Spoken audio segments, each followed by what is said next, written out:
Hello and welcome to a new episode of the Cradle News Roundup, your one-stop shop for all news West Asia. My name is Esteban Carrillo. I am the head of news for The Cradle. As usual, I'm joined by my colleagues, content creator and writer for The Cradle, Karim Shami, and editor and columnist for The Cradle, Sharmin Narwani.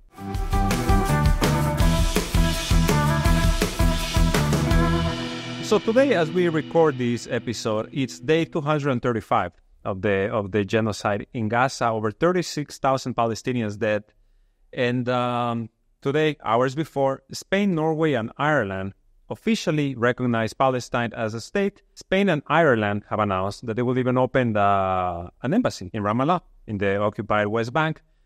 This has been brewing for a while now. We have known these three countries are going to do this, and it also comes right in the aftermath of first of all, the ruling of the International Court of Justice, which ordered Israel to immediately halt its offensive in Rafah, the southernmost city in Gaza, to allow humanitarian aid in and to allow UN investigators who are going to probe whether genocide has been committed in Gaza. This was the order. What did Israel do in response? They have killed hundreds of people. They have killed hundreds of families, dozens of families in Rafah. In this shocking, really, we're almost 8 months into this genocidal war. You would think that at this point, we would be beyond, past the point of being shocked at the actions of Israel. But in the hours following the ICJ ruling, the Israeli army goes in and they start burning humanitarian tents. They start killing people in Jabalia, in Rafah, across the entire Gaza Strip. Just like the images for the past weekend, it really shook, I would say, the world, or the larger part of the world, right? Because when it comes to other states, such as the U.S., the response has been so muted. They are just saying, we're going to look into it. Israel yesterday said, it was a tragic mishap. It was a mishap that we killed so many children and women and parents and etc. And we're going to investigate. They're saying the Israeli prosecutor of the army is saying, yes, we're going to investigate. But we know how Israeli investigations go, which is they don't at all. They never go anywhere. There's never any culprit. It's never really, anybody going to paying the price for committing these crimes. So really the question, what I really want us to start with this week in the aftermath of these horrific scenes is, are the U.S. and Israel actually above international law? Because that has been the message. They think they are. And I mean, this really, many of us have been talking about this rules-based order that the U.S. and its Western allies have been propagating for decades. Yeah. Well, I feel like I've only really heard about it in the last decade to this extent. And I think this really shows very clearly what we've always suspected. Why couldn't these Western countries talk about international law? Why have they created a new language about rules? What do these rules mean if not law? And I think today in, the midst of what's been going on in Gaza, the carnage there, it's become apparent to everybody that they do think that they are exempt from international law, that they only need to operate based on their rules. And of course, they've never, you can ask officials left, right, and center, and they will never show you a paper that shows what these rules are, that the rules-based order is based on. But in effect, it means we are above international law. We operate by our own set of rules that we think are best for us and for the world, a world that we need subjugated. So, the rules-based order is coming to a swift end as international law via the ICJ and ICC starts putting its talons back into creeping, back up into what the norm is. It needs to normalize law again. Otherwise, what's the UN anymore? So it's really good to see these organizations, start to fight back a bit. And we're going to see how effective they are because, as you know, the ICC leveled arrest warrants against Netanyahu, gallant Israeli officials, but then did that whole equalizing thing, went for Hamas officials too, as though it is that event of October 7th that is really what's needed, to be investigated. But I think, it's very interesting that happened because the way that it's been led up to this point when it comes to Western officials and Western media, really is like the universe was created on the 7th of October. And before that, nothing happened. right? And now you even have, as you say, Charmaine, there is like this conflict that we're all being witness to between international law and the rules-based world order. Because you have U.S. officials like the House Speaker Mike Johnson saying that our sovereignty does not bend to international law. You have people like Lindsey Graham and I forget some other U.S. officials saying that the prosecution of Israeli officials by the ICJ or the ICC would essentially, they would come for us next. That's what Lindsey Graham said, right? Like, if they come for Israel, they will come for us next. And then the question, even Netanyahu said it, right? Like, in one speech, he said, if they, prosecute us for this, then they should also prosecute George Bush for 9/11. And he's like, in this very, what they want to make it sound like, impossible statements, they're actually saying the truth of it, which is they should actually. And for too long, Western war crimes have lived in impunity. And this is something, for example, Julian Assange is to this day paying the price for letting the world know what the U.S. Army was really doing. But I think, viewers need to understand also how many of these international treaties the U.S. and even Israel have refused to sign up to. We've been subject to decades of discussion about Iran's adherence to international law via the NPT, the Non-Proliferation Treaty, right? But Iran is a signatory. It was an early signatory, and it signed on to the additional protocols, which, of course, the Americans will never do. They'll never allow inspectors to come and inspect their nuclear facilities. So the U.S. and Israel are not signatories to the international court and to the Rome Statute. To the Rome Statute. And so, ask yourself why that is. Of course, since the ICC has been talking about these arrest warrants, the Americans and Israelis have gone out of their way to say, these don't apply to us because we're not signatories to the Rome Statute. But in fact, it completely inhibits their ability to do anything. They may not be members. Their countries may not be members. But every other country that is a member will have to arrest these individuals if they step outside their territory, meaning the United States or Israel, and into other countries. So, of course, they're terrified about this being the beginning, the trigger that sets off international law again to basically oust the rules-based order. They have a law against that. May 2002, the United States passed a law which is called American Service Members Protection Act. And the law is very interesting. First, the date is 2002. It's 1 year after they invaded Afghanistan.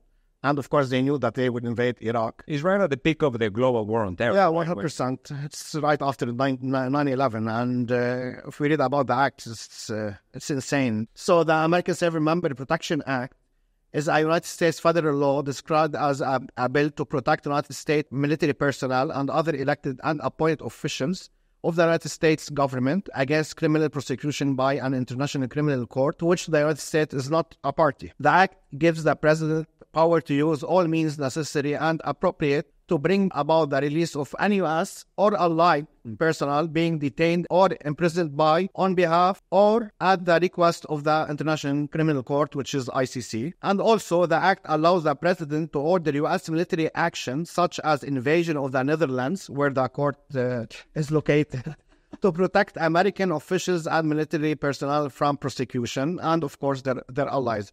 So what the Americans are saying, such as Lindsey Graham and others, they are saying it so freely because it's a law in the United States. They have it enshrined as law. Yes, this is completely true. It was Bush that passed this, and they also have another law that was passed in 2011 that Anthony Blinken a couple of weeks ago when he was meeting with Arab American leaders, and they told them that we need to have the recognition of a Palestinian state. Blinken reminded them that we in the U.S. have a law that if a Palestinian state is recognized by the UN General Assembly, the U.S. is forced to cut all funding to all UN agencies, not just UNRWA, everything, across the board. And then, of course, Blinken, the sensitive man that he is, told this group of Arab American leaders, well, then I guess the world will have to starve just like us. So this answers your question. If Israel and the United States is above the law, they are not only above the law, they are willing to destroy the law if it affects. They're willing to bomb the Netherlands. Yes. They're willing to bomb the Netherlands, okay? Which also, brings us to whether these international organizations should even exist in countries that can either be intimidated or threatened. I mean, where do you put these places? Because obviously the Netherlands is going to react if the threat escalates there. What do? Do you shut down the ICC? Do you eject the ICC? Right now, today, The Guardian has reported an investigation that the former head of Mossad, Yossi Cohen, basically stalked the former prosecutor of the ICC for 10 years, threatening not just him, but his family. And this is the former prosecutor is a Gambian citizen by the name of Fatou Bensouda. And can you imagine, this is before Gaza, before the very obvious war crimes. This intimidation campaign was actually launched when the former prosecutor started a preliminary investigation about Israeli war crimes in occupied Palestine in 2015. And then the actual investigation didn't start until 2021. But since around 2015, yes, the Mossad has essentially been persecuting ICC officials. And yes, this Guardian story, it's very interesting. They did multiple articles about this, and they're saying that Israel has run almost a decade-long secret war against the International Criminal Court. Why? Because they know that the moment that Israeli leaders need to answer for their crimes is the moment that international law comes crashing down on them. Because let's not forget, Israel as a country, they don't even have a constitution. They have a basic rules of law. They don't even have borders, let's be honest, recognized borders. It's a very interesting time because the Israelis and the Americans have practiced lawfare, a term I hope our readers or our viewers get to familiar with, because those of us following geopolitics have been aware that, a lot of things are shut down by using legal arguments and putting money and resources behind shutting down people legally. So I think what's happening now, though, is there are so many legal cases that are not just the ICJ and the ICC, but in the UK and other countries and allied countries that are either being filed or going to be filed and are being built up by multiple teams of lawyers, a lot of people doing this pro bono too, by the way, against Israel. And at some point, neither Israel nor the United States have enough fingers to stick in all the holes, opening up in the dike. It literally, they will not be able to plug these, and this is the point at which the rules-based order comes crashing down and international law takes its rightful place, as most of us would like. Yeah, exactly. And as far as lawfare goes, I come from Latin America, and lawfare has been deployed. To our listeners, I would say just look at the case of Brazil and Ecuador, if you want to understand lawfare, and also Pakistan, Imran Khan. Yeah. Imran Khan is also, his case is also a clear-cut case of lawfare, of politicizing the judicial system of a country. Yeah, so, and also the prosecutor of the International Criminal Court, Karim Khan, he also had an interview on CNN where he said that I've had some elected leaders speak to me and they were very blunt. They told me that this court is built for Africa and for thugs like Putin. Ironically, it is Putin, the Russians, the Iranians, the Chinese who want international law reestablished.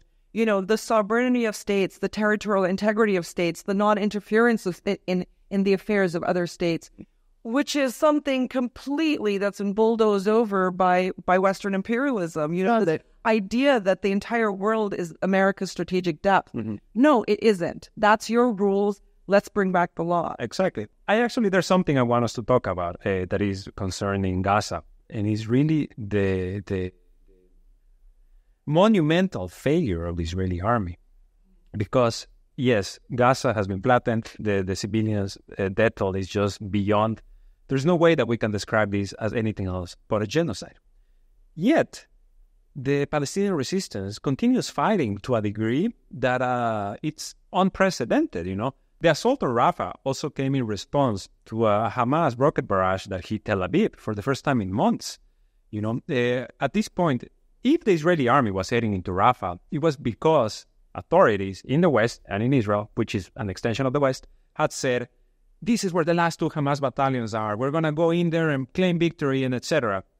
But then we have seen that this is simply not the case. Just look at how much fighting there is in the north of Gaza and as well as in the south. And this is just in the last few weeks. Exactly. Though a complete resurgence of Hamas. Just last week, a week ago, from recording this, Politico cited U.S. intelligence as saying that Israel has only managed to kill between 30 to 35% of Hamas's fighting force. When they say Hamas's fighting force, you can't really tell if they mean the entire Palestinian resistance or just the Qassam brigades. Or the civilians. Or the civilians. And that about 65% of Gaza's tunnels remain intact. So, complete fabrication that in Rafah was only the last 2 Hamas battalions. And on top of that, over the weekend, there was this very daring operation from the Palestinian resistance in which they captured a bunch of Israeli soldiers. They did. They lured them into a tunnel and then blasted it and basically said that everyone in the tunnel, the entire unit of Israeli soldiers who had gone in, were either killed, injured, or captured. And of course, the Israeli officials, they denied it. I mean, how would they know? They don't even know where the tunnels are. This is in context of a few weeks now of the Northern Front, a resurgence of the Northern Front with the Hamas fighters doing things they hadn't done before even, in 8 months of conflict. And then, since February 4th, no rockets into Tel Aviv. Suddenly, 8 to 12 rockets per Israeli media hit Tel Aviv. None are intercepted. Okay, none are intercepted. They made this big show of 99 interception of Iranian missiles and drones, and they couldn't intercept little rockets, which is what the Iron Dome is built for.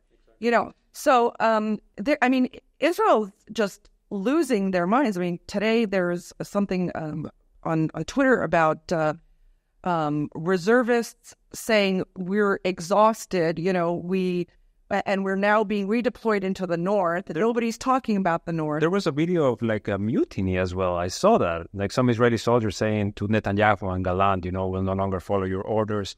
Like they're just breaking apart. Right, but even worse, the Israeli general staff, the Israeli military's general staff was reported saying just a few days ago, that there are entire units that we can no longer control in the West Bank and Gaza, in the occupied Palestinian territories. Are they saying that the most moral army in the world, the greatest fighting force in all of West Asia, has gone rogue? Now, excuse me, but I'm reading this, and we're going to have an article on this specifically with some great detail in at the Cradle this week, so keep an eye out for that. But this is essentially to be able to hit back at lawyers around the world who are looking to indict Israeli soldiers, videotaping their crimes against humanity and sharing them on social media. Now, Israel can protest as much as it likes and pretend that these are rogue elements. But keep in mind, they said these guys have gone rogue for a few months. How are Israeli soldiers and entire units in the West Bank and Gaza getting their food, getting their ammunition? There are supply lines in these wars, and the Israeli army is in charge of these supply lines. They continue to supply the soldiers who have gone rogue. But more importantly, this is an attempt by the Israelis to pretend that, in fact, they have not been able to control all their soldiers, and anyone charged by the ICC or any court around the world with a crime against humanity because they basically shared their video of their war crime is now not the responsible. You cannot tie them back to the Israeli army because they went rogue. They went rogue, exactly. And this is also... They didn't go rogue because they're still getting ammo and food and water and everything from the Israeli army. So let's not even buy into that for a second. It's also part of this campaign that has been happening for a couple of months now that tries to make everything about Benjamin Netanyahu. The problem is not the Zionist project that seeks to exterminate the Palestinian people. No. It's Benjamin Netanyahu. Who just said, which Western official just said, maybe it was Borrell, I'm no longer going to call it the Israeli government. I'm going to call it the Netanyahu government. The Gardener Borrell. But let's not forget that Netanyahu is the longest-serving Israeli prime minister, the longest-serving elected Israeli prime minister. You cannot say that an elected prime minister is not the will of the people.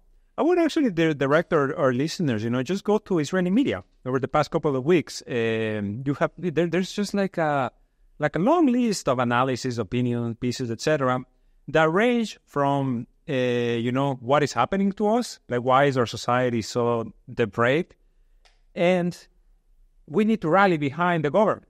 There's just this complete a breakdown of really of societal norms, right? Like today I saw this article in Haaretz that talks about how Israel has become its own worst enemy, right? That the Israelis themselves, like it's no longer the Palestinians who are their enemies or the Arabs, it's Israelis themselves because they're at each other's throats. And this is where, the ultra-nationalist, ultra-Zionist factions, which are pretty large, because this is essentially almost all the illegal settlements in the West Bank are made up of these groups who think, that the Messiah is going to come back if we settle enough of the Palestinian land. And the Israeli army creates entire units for these nutters and lunatics, and then tries to wash their hands off their crime. Exactly. There's no persecution of Jewish crimes in the occupied West Bank, as opposed to, if a Palestinian throws a rock, administrative detention for the entire family. So before we move on, as we are talking about the failures of the Israeli army, let's talk a bit about the north, the northern settlements. Because Israel has also, as bold as they were about Rafah, about defeating the last 2 Hamas battalions, they've been about Hezbollah. We'll turn to the north and we will invade Lebanon. Apparently, a couple of weeks ago, they even had drills about a ground invasion of Lebanon. They were announcing this. Hezbollah hasn't even really shown off their entire capabilities. We have seen a portion of them. A tiny portion of them. And the northern settlements in Israel, they're empty. They're empty to the point that the Margaliot settlement, which is right on the border, announced a couple of days ago that they cut all contact with Tel Aviv and that they are asking the army to withdraw because they have failed to protect them. And then today there was this report on Israeli media saying that the Israeli state is actually looking to withdraw reservists from the north to save money, to save funds, because yet another issue for Israel right now is the economy, which is completely in the toilet. So this whole thing in the north, is there even a way for Israel to retake this territory? There was even the report about them, the northern settlements wanting to secede and to become, the state of the Galilee or some ridiculous name like that. What are we going to see next in the north? Yeah, there isn't a lot of attention to the north, and this is what the Israeli soldiers or reservists were complaining about. Like, we've just done this long stint in Gaza, and now we're being deployed to the north for 45 days. And let's not forget, in our earlier article where we investigated what was happening in the north, we showed that the Israeli units there are mostly Druze and Bedouin units. A lot have died, a lot have been killed, and their families get hush-hush money. Israelis haven't gone ballistic about this because they're not Jews getting killed. So now you have battalions of reservists going up to the north. They can't open another front. Part of their complaints was like, without saying it, that we're exhausted. We need more. We need more money. We need more equipment. We need more people to take our place so that we can rotate, like the Russians have been doing in Ukraine. Yeah, it's also because the Israeli army is so dependent on reservists. That's why they're complaining so much, because this is the workforce. Yeah. They came from Florida ready to, defeat Hamas, and now they're like, what is this, 8 months on, Honey, I need a holiday. And people and the media from the north of Israel, they went crazy, especially after the 12 missiles that were launched against Tel Aviv. That all the country was angry of 12 missiles fired from Gaza to Tel Aviv, and what's happening in the north is not getting its own coverage. At this point, Hezbollah is doing what Israel is doing to Lebanon. Yeah. It's raising the homes and buildings and, infrastructure of these northern settlements. Where are they going to return back to, And so many won't return back. They're not all like nutters, right? They're not going to want to put their children in harm's way. Though I'm not sure about that because they keep moving settler families into the West Bank. Wall Street Journal yesterday, they published an article. It includes an interview with the mayor of Kiryat Shmona, one of the biggest settlements in the north. And he said that prior to 7 October, he had 24,000 settlers there, and now they are only 3,000. And he said that they did a poll, and it turned out that only 40% are willing to come back to Kiryat Shmona, even if Hezbollah withdraw to the northern Litani, which will never happen. It just goes to show, it's something we've discussed at the Cradle before, is that the resistance that has not used its full potential by any stretch, Hamas excluded, the Palestinian resistance excluded, obviously, would rather have an irregular guerrilla kind of warfare that's protracted, that goes over a longer period of time, where they can fight a conventional army with unconventional means, and tactics especially. Whereas Israel cannot weather, the Israeli military cannot handle a protracted war. I mean, at some point, look at what's happening in Ukraine. It's like Ukraine fatigue in Western capitals. Like, oh, how much more money do we have to give these guys? Well, that's going to happen with Israel too, especially since the kids of these leaders are like, why are we continuing this in Gaza? The voice of global youth is now enough already. And that fatigue is going to step in, I don't know how much longer governments that are anyways bankrupt are going to continue to bankroll an Israeli military that is violating every law, embarrassing the entire Western narrative about freedom and democracy and law, law-based orders, rules-based orders, whatever. So, we're watching the acceleration of the collapse of Western empire, the unipolar order. On one hand, what's happening is awful. On the other hand, nothing like has happened like Gaza before to accelerate a complete change of an order.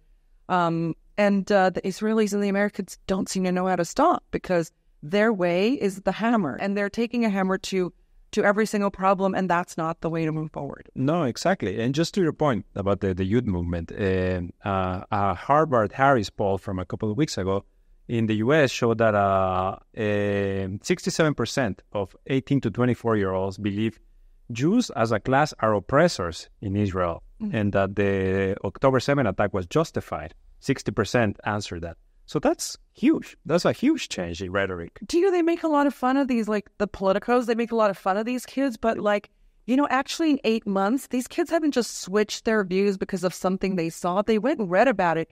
When we listen to these students speak, these American students speak about what they're seeing and why they're, risking everything, meaning their college degrees, everything, their semesters, right, to stand up for Palestine, they're far more informed than their political leaders, So I think, we're seeing a shift that is irreversible, and the Americans and Israelis have no solution for this. But, speaking of solutions, just watched last night an interview of the Crown Prince of Jordan, who I think got married kind of recently, and is now, had this big interview with Al Arabiya, which is a major Saudi outlet, by a Lebanese journalist who's not allowed back in Lebanon because he interviews Israelis. And he sat there with His Majesty or his princeling or whatever, and, asked him questions, and of course brought up Gaza. And here you have that next generation talking about how woe is us, how awful is what's happening in Gaza. And, the Crown Prince, Hussein bin Abdullah, has a Palestinian mother, okay? But all you hear are platitudes. You have to hear this kid talk about, what we're trying to do for Gaza. We're doing everything we can. And it just begs the question, well, why don't you break off relations with Israel? I think everyone, we've kind of had enough with, Abdel Fattah al-Sisi and King Abdullah of Jordan and King Mohammed VI of Morocco and, Mohammed bin Zayed of the Emirates and Bahrain's Hamad bin Khalifa. Break off relations with Israel. Today we had Muqtada al-Sadr in Iraq say, kick out the American ambassador from Iraq. Oh, we haven't even gone to the Americans, okay? Shut down your embassies because they're arming Israel with 2,000 kilo bombs, right, to blitz Gaza.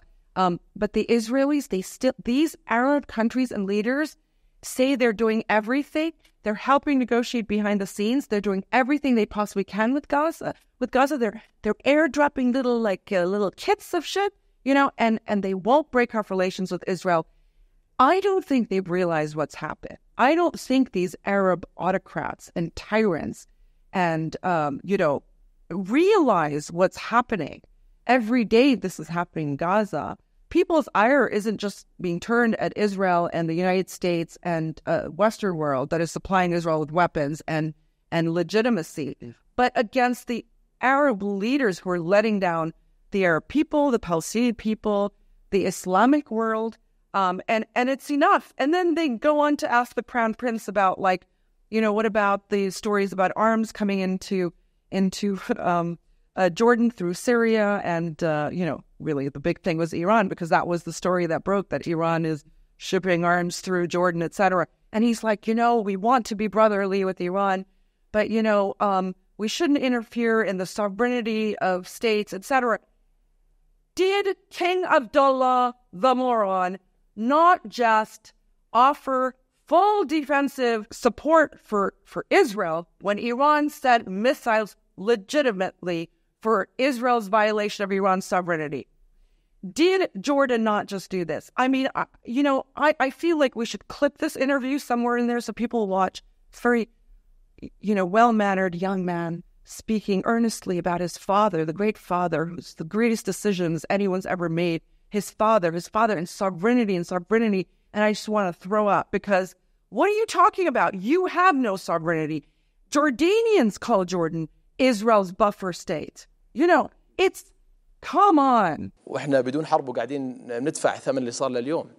فسيدنا كان قراره حكيم، واللي بيقول لك حياة القائد سهلة بيكون مش واقعي. كيف تتابعون سمو الأمير فرصة في هذه الإطلالة الأولى لكم من نوعها أن نطلع الناس والمشاهد العربي يعني أكثر من الأردني فقط على كيف يتابع سمو الأمير والعائلة كذلك المشاهد المروعة والمؤلمة التي تصل من قطاع غزة؟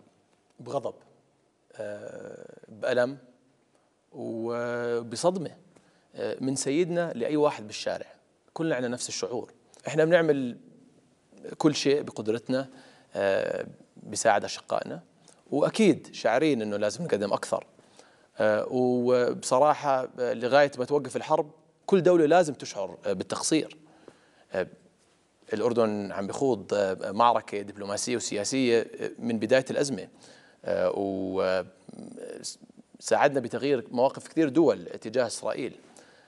ويعني القضية الفلسطينية قضيتنا، وبالرغم من الكلف السياسية والاقتصادية اللي عم ندفعها راح نضل نقوم بدورنا تجاه الشعب الفلسطيني.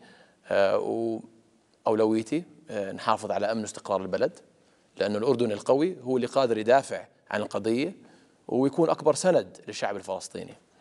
وأكيد اليوم كل تركيزنا على غزة. Yeah, so let's just call them out again. Sisi crying about like some Egyptian soldiers being killed by Israel. He's not even crying. He's not even crying. Platitudes. But Sisi, shut up. Take back Rafah.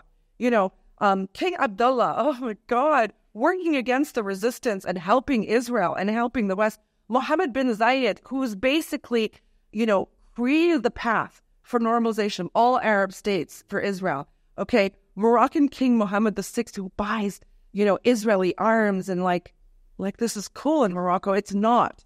And Bahrain's Hamad bin Khalifa. What the hell is this little tiny island, of nothing doing, that needs Saudi Arabia to protect itself? What are they doing? And they're talking about Gaza. They should not say Palestine. They should not say Gaza. Okay, they should not say Arab. They should not say Muslim. We've had it. But sadly, it's not even just the Arab leaders. You also have someone like Erdogan in Turkey who would take 6 months to impose a trade ban, and then in a week takes it back and put a temporary, passage for construction materials for cement and steel that most likely than not is being used to build the Netzarim corridor in the middle of Gaza. You have Indonesia, who has denied this multiple times, but plenty of contact with Israel to try to normalize why to enter this organization, which I forget the name, I'm sorry. But there is, there's just this constant push. And then you have countries that are so far away, like like Colombia, who comes out and says, we are going to cut relations with Israel because this is a genocide. We cannot allow this. Why not the neighbors? I feel sad that we're talking about this 8 months into this. Any other decent government would have cut relations with this country after the first massacre. Maybe not, because they're used to these massacres, the mowing the lawn. But after the first month, after the second month, we're in month 8, and they do what they did in Rafah, burning children alive. I think this is why, all of a sudden a few Western leaders have come out and said, oh, this has gone a bit too far. It's been happening for 8 months. But this, after the the ICJ's order, is too much. First, we have to know that they are the leaders of these countries because they are willing to help Israel. Yeah. And they are brought to these countries, especially, for instance, the recent one is Sisi. And everybody remembers when there was a protest in Egypt and Mohammed Morsi came. And then we saw delegations from the United States and from the EU came to Egypt. And then suddenly everybody knows Sisi. So he's there because he's capable of doing any request, anything that Israel requests. And it's very obvious. First, last year, an Egyptian soldier made an operation inside Israel. He killed 3 Israelis. Mohammed Salah, and nobody know what happened. We waited for the Israeli media to tell us the name of the guy and what happened. Egypt, nothing. And yesterday there was an incident. Still, we don't know how many died because the Egyptian media said nothing. We know the information from the Israelis. A media outlet said 1, and one said 2, and one said 3. And I just saw that a second one died, and they are saying that it was an Israeli sniper. Yeah, and the army released an official statement where it failed to mention the name of Israel in any of the states. They said that there was an incident on the border. Which border?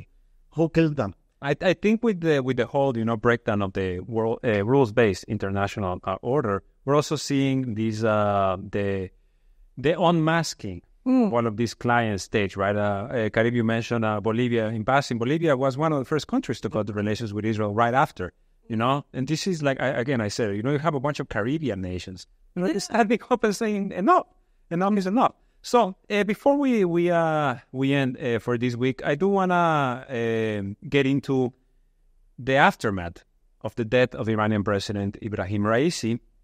We've talked about the resistance and all of that. Without Iran, the resistance wouldn't have the capabilities that they do. That's an accepted fact. And this new government in Iran, they have said straight out, they said nothing is going to change. Absolutely nothing is going to change. We're going to steady as she goes with all of our policies. And Sharmeen, you were recently visiting Iran for a media festival in which the Cradle won a couple of awards. So I won one award for Best Feature Story by Ali Abu Ishbara, who wrote about, actually before October 7th. We had so many October 7th stories, but this one got selected. This was an interesting festival. I think it's the second of its kind. And, independent media doesn't have a lot of places to go and celebrate. But this one we decided to go to because it was very Palestine themed. And so a lot of the documentaries and social media things and articles that were awarded there were focused on Palestine, what's happening in Gaza. And it's very interesting because a very large number of independent journalists around the world came, people that, we follow on Twitter, and all of a sudden they're right there. They're heroes, to us all, and keep us ticking. Because it's good to have other people doing the kinds of investigations we do with The Cradle, validating our work, and it's pain, But, we were there, and then everything got shut down because we heard Raisi's helicopter was missing. And, you'd think, folks here were calling me and our social media director, who was also on the trip, saying, what's going on there? Like, literally, we knew nothing more than you did. We were watching Twitter and, through VPNs when we could get it to work. And it was horrific, but, it was kind of crazy because I think in any other country I'd been, first of all, the media would have run wildly with speculation and conjecture, blaming the enemy. Russia did it, China did it. In Iran, there was none of that. Of course, people were suspicious, given what's happening in the region. But nobody, I'm talking about regular people as well, did not jump the gun everyone was kind of somber, watching and waiting. And even now, in the days after, I didn't hear a lot of analysis, again, with conjecture, et cetera. People are waiting for the official investigation to be concluded. And my concern was, like, in Lebanon, when the port blast happened, the government just, everybody felt it wasn't an accident. But the government said it was an accident. Everyone kept quiet because they didn't want to have to react to it. If Israel had done it, if America had done it, whatever. So my question to the few officials we could still, get in front of, because everyone was otherwise engaged, was, tell me that we're going to get the full investigation result. And they said, yeah, these are absolutely. So we will see. But also very notable was the millions who came out across the streets of Iran. I mean, a lot of the journalists went, we went to the scene and were in the throngs, and they consisted of not just, very pious, religious, pro-government people, but regular people who maybe hadn't voted for Raisi, but were stunned by the news, and this is still our country. I mean, it's interesting. Iran's existed for thousands of years because the Iranians love their country. So you had this very quiet, show of support for Raisi, and of course Abdullahian, the foreign minister, and their companions who died in the helicopter crash. And but you felt immediately that it was business as usual, not in a cold way, but in the way of countries that have institutions, that nothing shakes them from their business. You go to work, you sign contracts, you go to work, you ship orders, that's what happened. And Iran moves forward. And it was interesting to me that, I thought Western media will drag this on for a lot and play with it.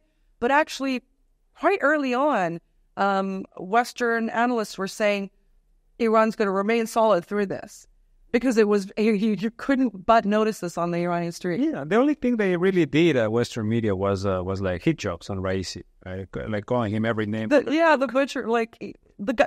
What's funny? Raisi ran for election, I think against Rouhani, the Rafah February 2021, and. Right? Yeah, no, but he didn't win the first time. He was kind of an unknown. He was known to certain elements, but unknown to the population by and large. And then he sort of took over the judiciary. And it's so funny because when the University of Maryland polls, they do this like very interesting Iran poll every year, sometimes more.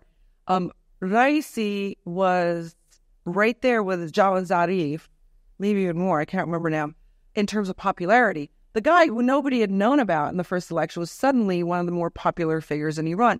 Why? Because he went into the judiciary and he cleaned it up. It was anti-corruption. Regular people were singing his praises for things he had done. And so when Raisi ran the second time around, he won hands down. It wasn't rigged or anything. He had genuinely become, in those interim 4 years, a popular Iranian political leader, and voice.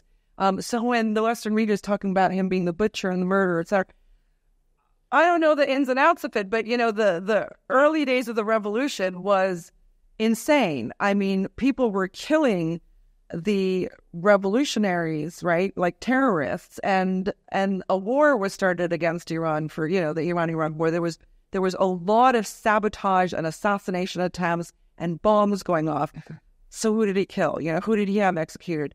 Right now, Raisi was looked upon favorably. And he took 18.5 million votes. Yeah, and in an election that didn't have the most terrific turnouts because it was boycotted by some element.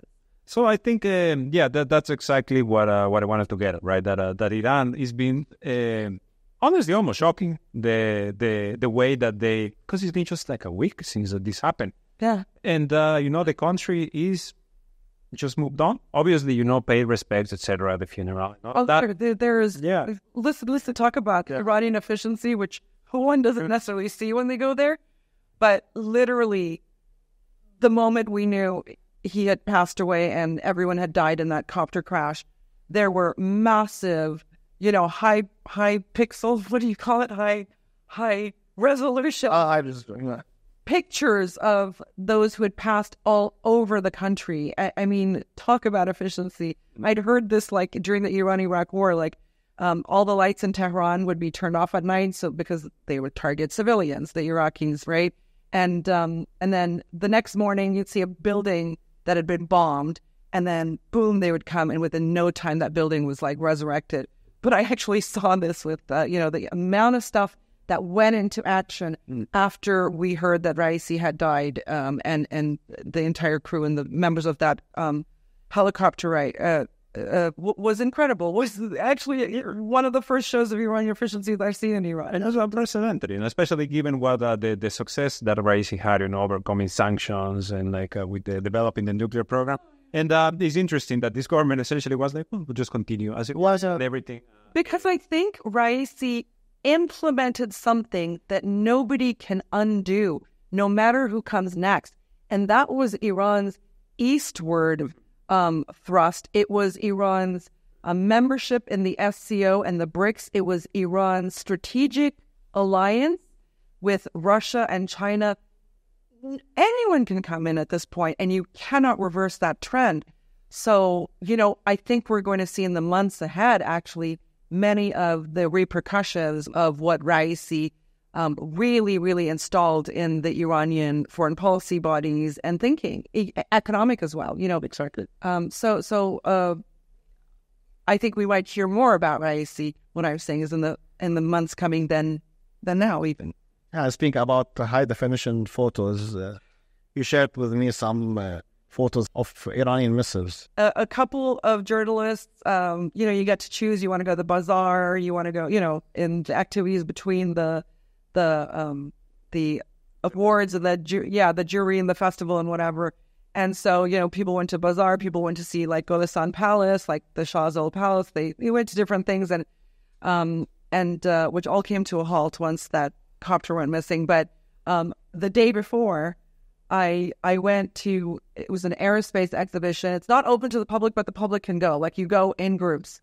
And I mean, this is not that long after April 13th and 14th, right? The big Iran attack on Israel. And here at the Cradle, as I'm sure other media outlets around the world trying to figure out which missiles were utilized, which hit the targets, right?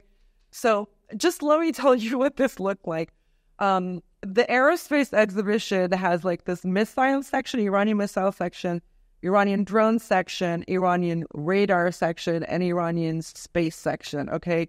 So I'm not a military geek. I sent photos of plenty to Kenny because he geeks out on this stuff big time.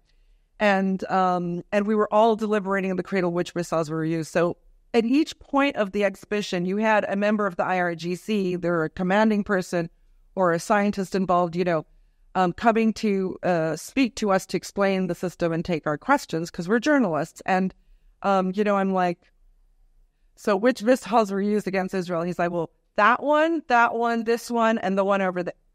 And I just said, oh my God. They were so candid. They were like, we reverse engineered this. We reverse engineered that. This one we got from Libya. I always thought like the first Iranian missile, the Scud, came from North Korea. And then it's like Libya. Oh, okay. Any question I asked, like, I didn't go there prepared. I went there oh God, I'm going to have to go on some kind of point. It was mind-blowing. And then, as we're getting to the end of this missile section, whatever, they're like, oh, that missile, small little thing, by the way, took down the Global Hawk, the American $220 million stealth drone that nobody can spot, let alone hit. And I'm like, oh my God. And it was on a battery. It was on a battery of, like on the back of a vehicle. Right? And he's like, oh, we just used one. And I was like, what one? He's like, oh yeah, the Global Hawk's there. So I scurry back at the exhibition, and there, in Technicolor, is the Global Hawks that they downed. I mean, Iran doesn't miss a beat in taking prizes from the Americans. This was the missile that hit this. That was the missile we used to down that. And then, you become the space section. I don't know about space. I mean, I know that Iran's put satellites up in space. It's a strategic decision necessary for all kinds of things, military, civilian, and not being dependent, self-sufficiency, not being dependent on other people's satellite imagery, et cetera, and systems. And, what I was looking at, the launcher that went, 100% Iranian-made, nuts and bolts. So they were very candid. So no, 60% was from others, 40% from this, 100%. It was, I wasn't drooling. I was just kind of amazed, And here's, by the way, we saw these IRGC helicopters there, and which came back to me when we heard the president's chopper had gone down, because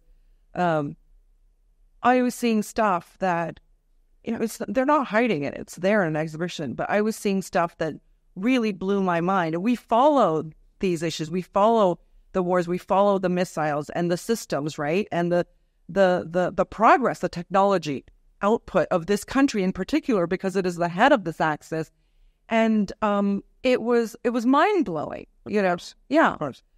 It does sound pretty incredible to get to see all of these things that are being used currently, right?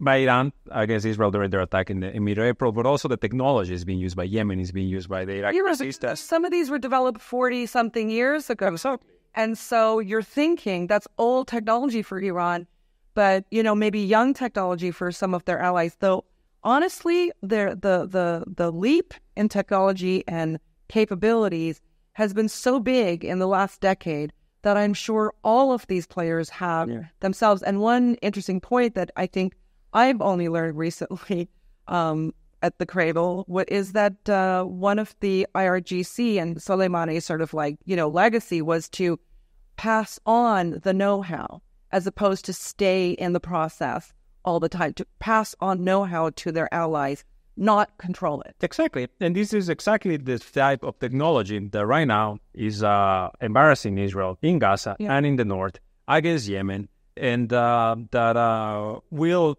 when you see the relationship that Israel has with the U.S. in terms of armament, it's just like, the latest technology and, jets and bombs upon bombs upon bombs. And then you have Iran, a nation that has been sanctioned for so many decades, retrofitting, finding ways to take down spy drones, or just to, like you say, to give the technology to the rest of the resistance axis so that they can also defend themselves to the best of their abilities. But I think that we can leave it at that for this week, because we've been talking for a while now. Thank you so much for joining us. Please make sure to subscribe, to leave a like, to share this video with your friends. Follow us on Telegram, on Instagram, on X, and also check out our Patreon page if you're feeling generous. For the Cradle News Roundup, my name is Esteban Carrillo. I have been joined by Karim Shami and Sharmin Narwani.